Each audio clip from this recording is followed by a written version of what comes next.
Mən pulumu indi verdim. Vermədin səni burada çürküt edəcəm ha. Ne de 20 manatdan yana məni verirsən, başıma nə xala verirsən? Ay bu nə nömrədir? Bir dənə bir. Tək bir rəqəmlə nömrə olur. Alo. Ya işim var kimsən? Nə dayım, mənim dayım zadım yox, başımı xarab eləmə, vızqırt buradan. Ay, qutar da lay.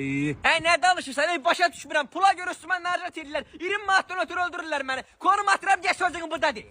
Bir dəqiqə deyən kişi. Mən verirsən 20 manatım yoxsa yox. Siz oligarxsız budur ancaq peşə.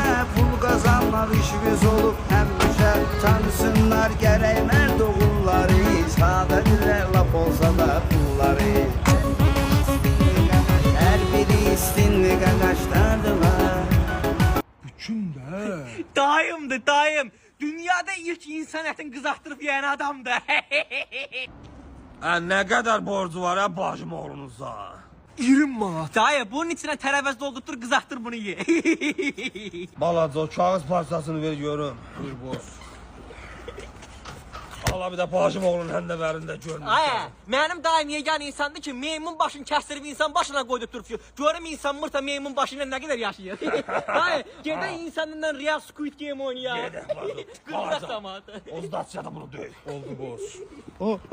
Ay dayı, sən qurban oğlum.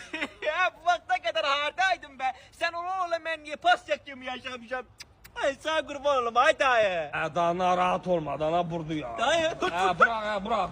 De görüm bacı oğlu, gel. De görüm açdan mı? it kimi dayı. Balıq ət xoşlayırsan. Xoşlayıram dayı, hansın nə? Balinadan ha, bu yaxınlarda xəzərdə tutmayıblar mı onu? Onu sağ görsünlər dayı. Bənə. Dayı gölü atadı, ata. Mənim pullu dayım var, Ulan bacımdan ölürmüş. gözüm var, mənim bir dənə dayım var.